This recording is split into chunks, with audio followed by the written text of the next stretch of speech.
Being a game dev is actually really fun because the only thing that's actually really stopping you is your imagination. And if you have a really crazy imagination, like me, you can come up with something like this.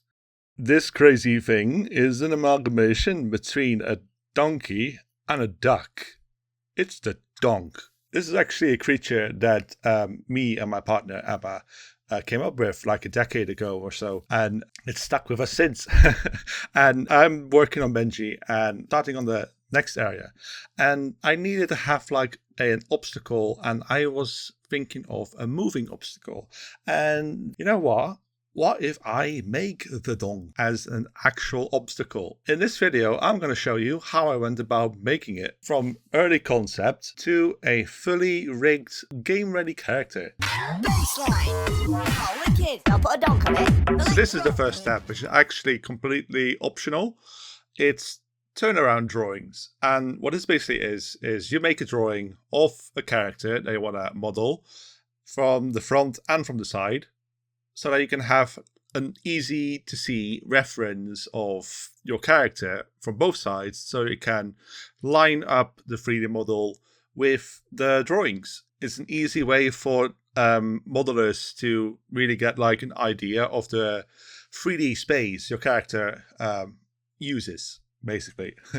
I have a drawing here of the donk, which comes from my lovely partner Emma. Whilst it's like a really good way of seeing what a character looks like, for modeling it's not as useful because it's angular, and when it comes to modeling you'll look at the front and the side. Really, it's like really hard to model at angles like that as a reference. I'm basically drawing over the reference to make a side profile of the donk. I will use this side profile also to make the front profile. When I start on the front profile, I'll make sure that it like lines up with the side profile, so it wouldn't be mismatched.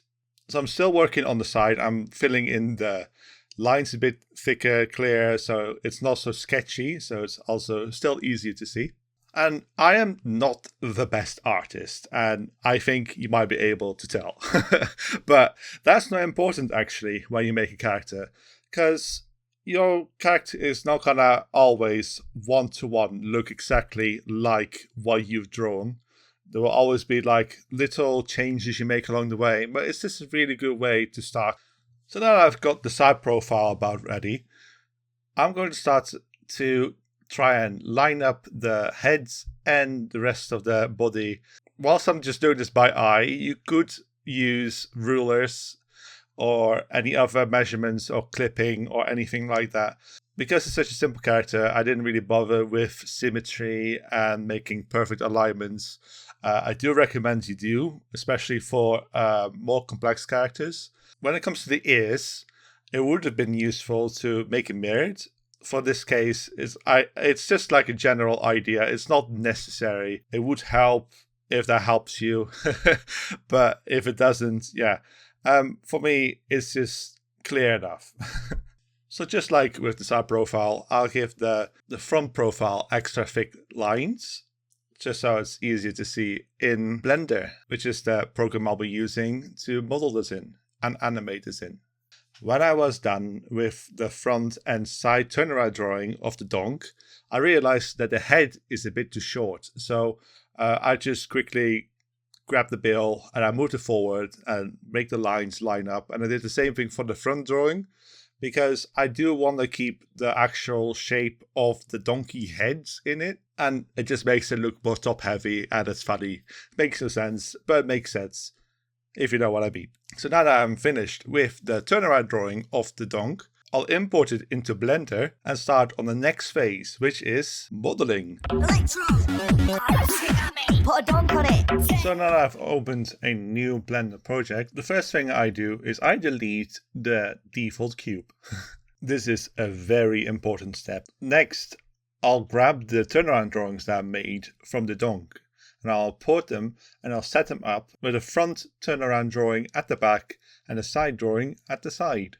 And what I prefer to do as well when I set them up is I go to Object Data Properties and I check Show Axis Aligned. When you check Show Axis Aligned, The drawings will only show up when you look at the front or the side of your model. And I find this much easier to work with because if you're looking at the donk or your character from any side and you keep seeing those drawings, they just get in the way, in my opinion. So I like to hide them unless I actually specifically want to look at them. Next up, I like to go to solid shading and click on matcap and use the normals material. So it's, for me at least, a very easy way to look at how the model is being shaped. So what I do now is I add a cube and I add some loop cuts to it, and then I'll start trying to line it up with the turnaround drawing. And when I'm happy with the general shape, I'll start adding more different meshes to it, but it's all still in the same object. And then I just line up the heads.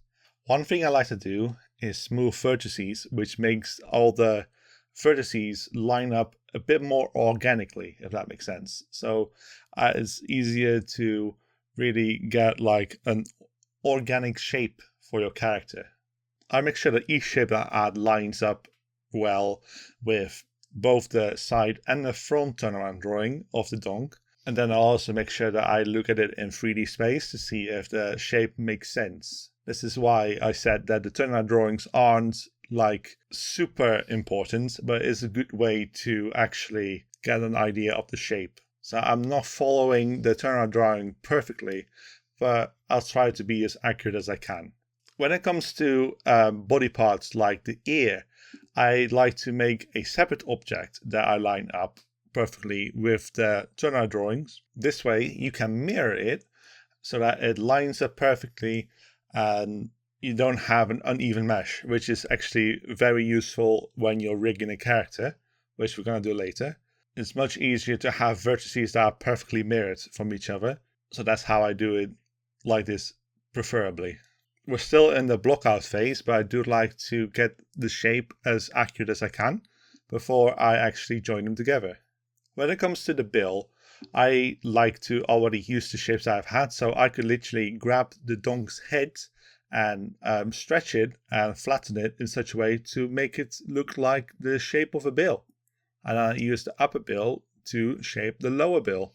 Now, once I've got all the shapes in place, all the mirrored shapes in place as well, I first duplicate all of them and make a new collection out of them. This way, if you mess up something like fundamentally and you can't Ctrl Z it anymore, you still have the backup meshes that you can then restart from. It's much easier to do it that way than have to start from scratch. If you're lucky, you just don't need them anymore, but you can just hide them and they're there just in case. And it might be fun to look at it when you're done, see where you started from, for example.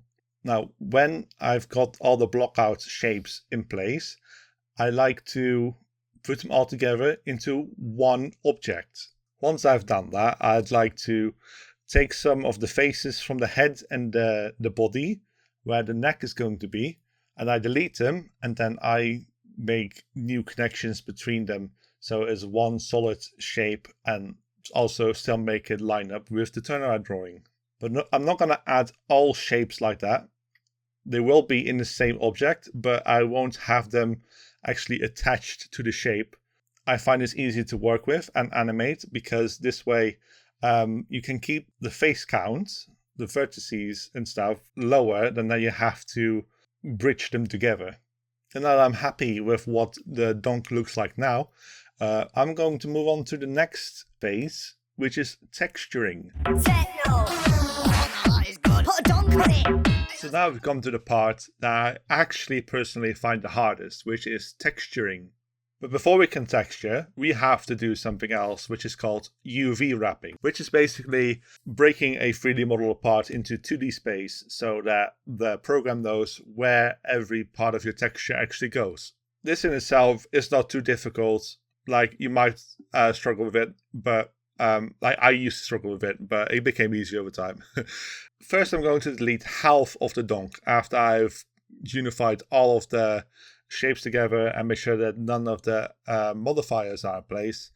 I delete half of the donk and then I add it back with a mirror modifier. The reason I'm doing this is for my purpose in the donk, when I mirror it, but haven't really applied the modifier yet, the mirrored mesh will take on the same UV space as the actual mesh. This way I can use more space for the texture, because I use really small PNGs sizes, because it's a mobile game, it needs to be small.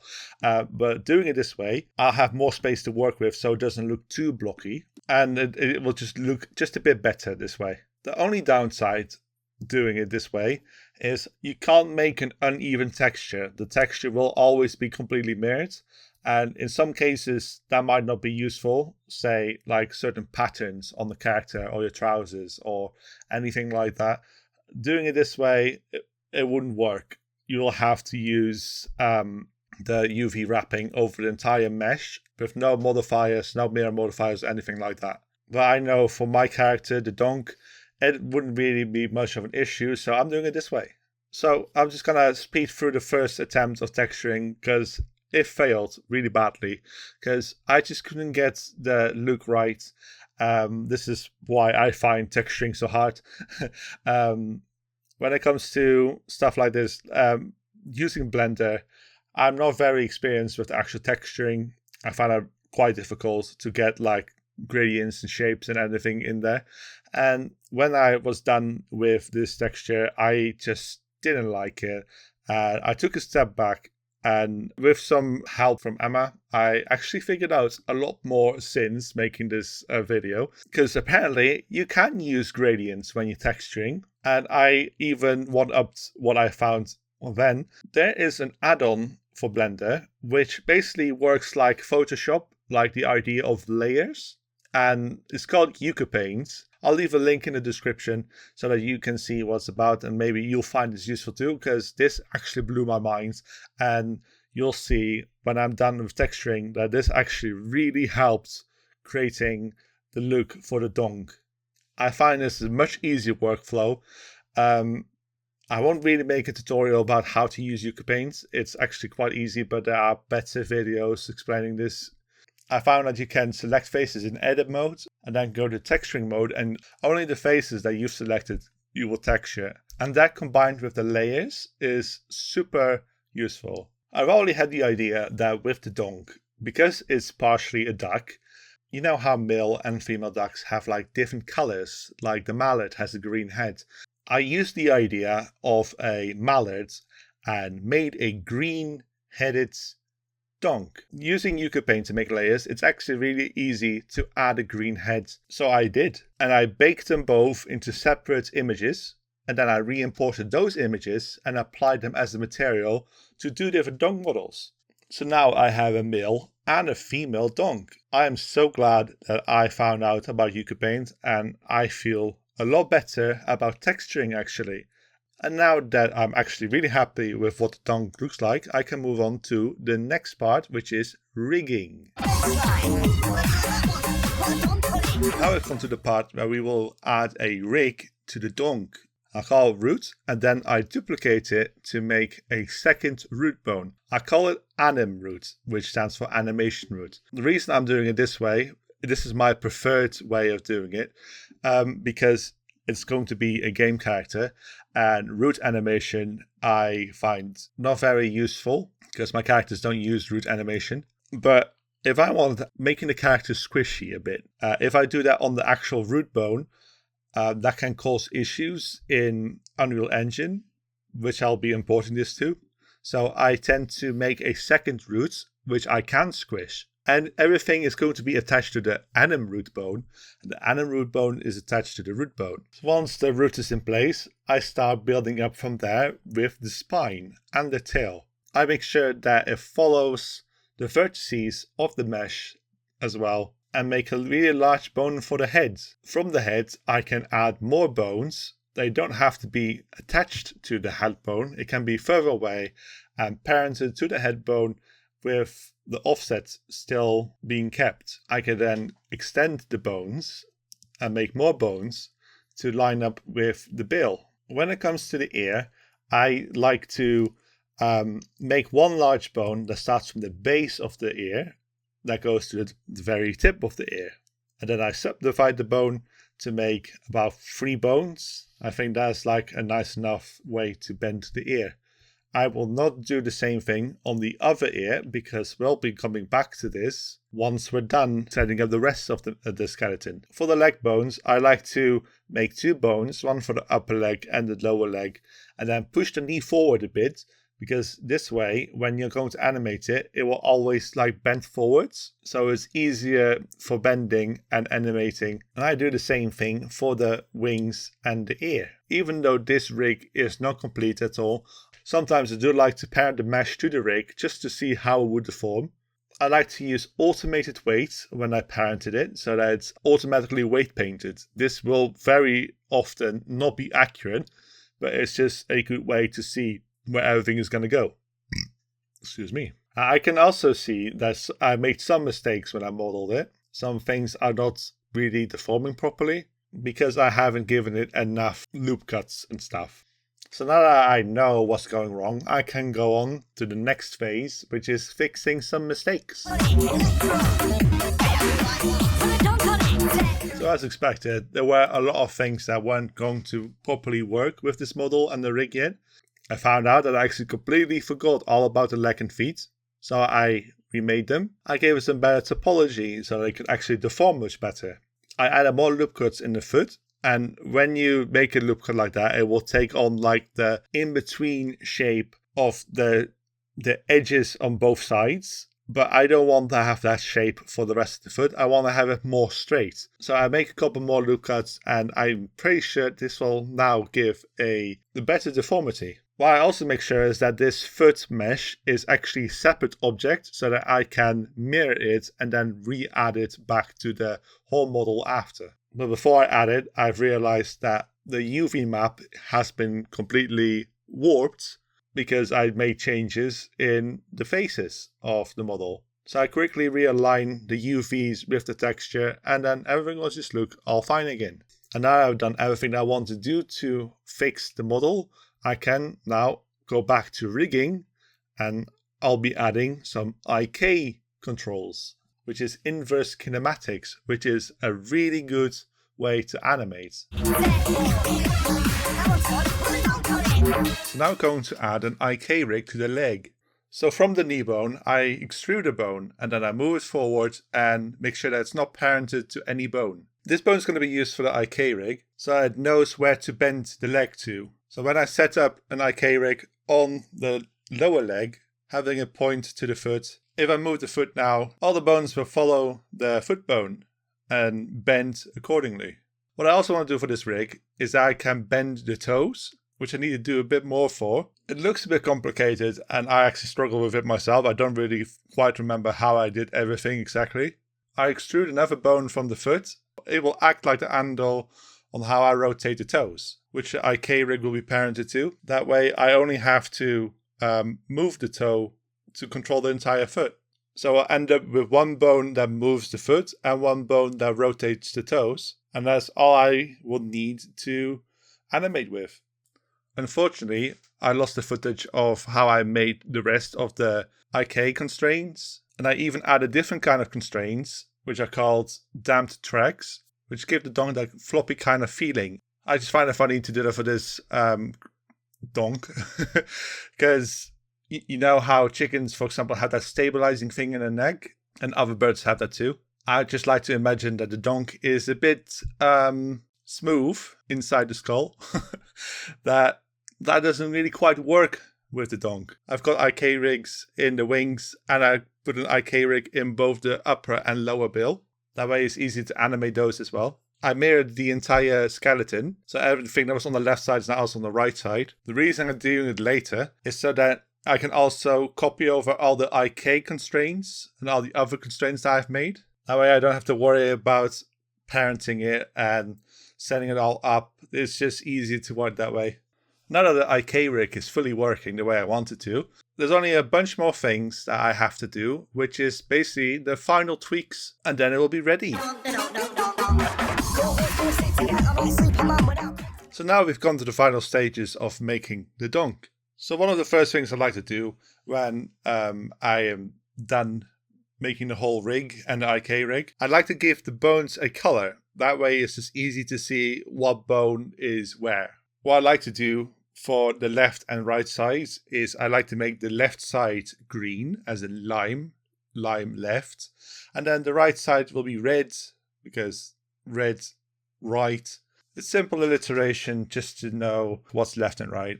And the other bone groups don't necessarily have to go a certain alliteration kind of logic behind it, but I do like to give them different colors just so I know real quick which one as well. So the spine group is orange, the tail is blue, the bill is yellow, and that's just an easy way for me to just see what's what.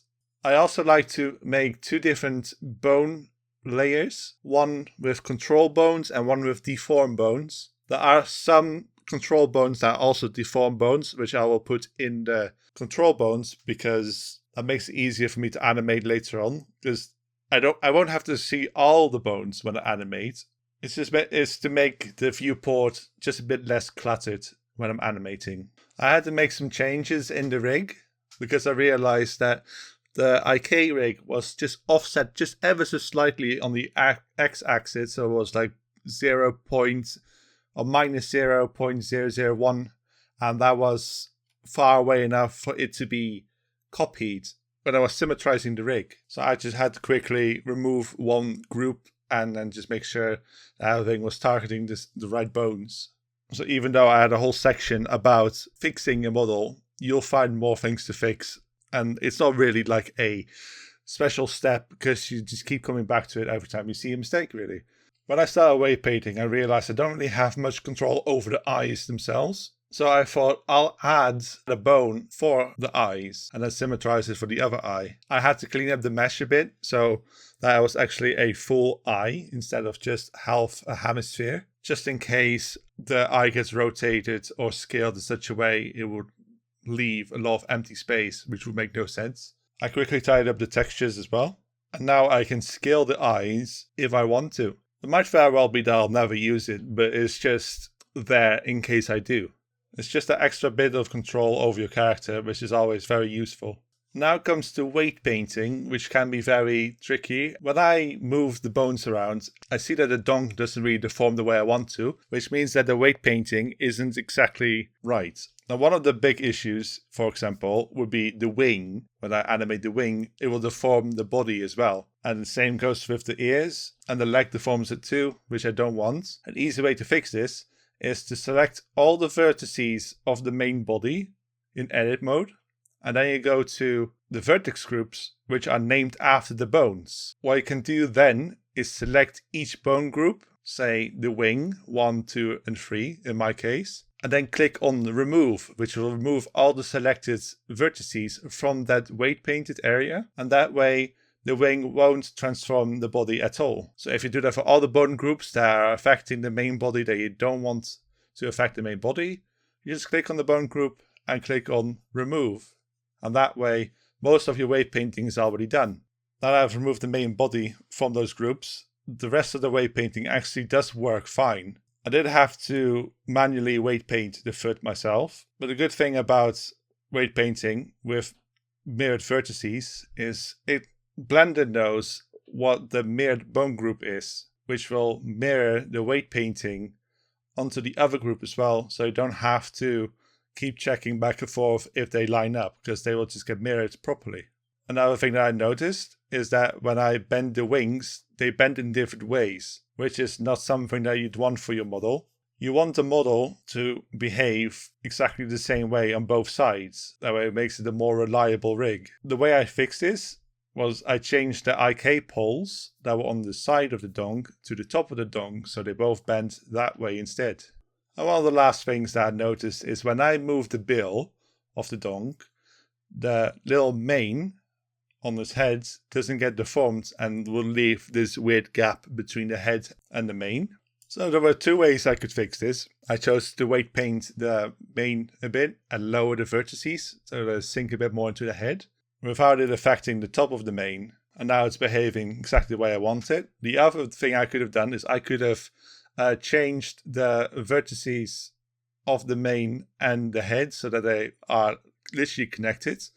The reason I didn't do it is because the UVs were already aligned like that, and I would have to completely change the UVs for both the head and the mane, which would have been a bit more work for me, which I didn't really want to do. This way it works just as well. The final thing I did was I changed the vertices of the ear a bit to have them sink a bit more into the head as well, because the ear would sometimes get disconnected from the head, which is something I also don't want for the donk. Everything else would have just been completely fine with the weight painting of the ear, so I didn't really have to change much after that. And now I'm finished. The whole donk rig and the model work exactly the way I want them to. So the donk is done. It's ready for animating and ready to be imported into Benji, which I won't be doing now, and I'll animate the donk at a later time as well. I'm super happy with how the donk turned out, and it's crazy to look at him after him just being a drawing for a decade. So let me know what you think of the donk, and if this video helped in any way, or would like to see me go more in depth in how I do certain things, then let me know. Thanks for watching.